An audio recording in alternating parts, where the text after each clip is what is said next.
अस्सलाम वालेकुम viewers, welcome to my channel Ahmed reviews. तो आज मैं आपको ड्रामा सीरियल कठपुतली के आने वाले एपिसोड के बारे में बताने जा रहा हूं। तो जानने से पहले कीजिए चैनल को लाइक और सब्सक्राइब और वीडियो को एंड तक क्लास में देखिएगा। तो चलिए शुरू करते हैं। ड्रामा सीरियल कठपुतली के आने वाले एपिसोड में रीबा की सच्चाई सबके सामने आ जाती है और उसको पुलिस पकड़ ही लेती है। वो तो सोची थी कि मैं जेवरात चुरा कर बच ही जाऊँगी, मगर पुलिस किसको छोड़ती है।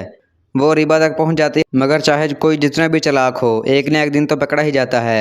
और रीबा के साथ भी बिल्कुल ऐसा ही हुआ। उसने मुलाजमा को तो डांट डपट कर खामोश करवा दिया था, मगर सच कितनी देर तक छुपा रह सकता है।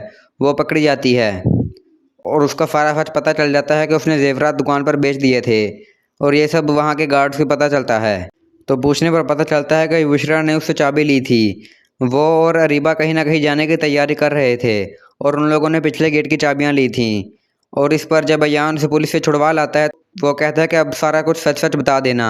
इस बार तो मैं तुम्हें पुलिस से छुड़वा लाया हूँ, मगर अब की बार मैं तुम्हें कुछ भी नहीं कहूँगा और ना ही मैं तुम्हें छुड़वा कर लाऊंगा। तुम लोगों को पिछले गेट से जाने की क्या ज़रूरत है। और पूछने पर पता चलता है कि वो लोग कब्रिस्तान गई थीं। तो इस पर अयान और उसकी माँ बहुत ही ताज़ियत का इजहार करते हैं और कहते हैं कि तुम लोगों को इस वक्त जाते हुए डर नहीं लगता था, और तुम लोग वहाँ करने क्या गए थे। और रीबा भी ये सब खड़ी पास ही सुन रही थी और वो चुपचाप खामोश खड़ी थी कि कहीं उस पर यह तनकीद ना आ जाए।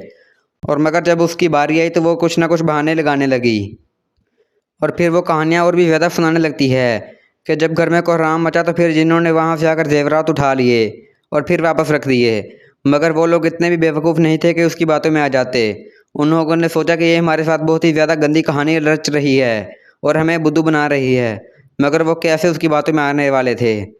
और दूसरी तरफ तबीन और शहरियार की शादी होने वाली थी। दोनों बहुत ही ज़्यादा खुश थे और एक दूसरे की तरफ देखकर बहुत ही ज़्यादा मुस्कुरा रहे थे। शहरियार की आखिरकार शादी तबीन के साथ हो रही थी। तो आगे जो भी होगा वो डिटेल में पता चल जाएगा आने वाले एपिसोड में। तब तक के लिए करें आप चैनल को लाइक और सब्सक्राइब। खुदा हाफिज़।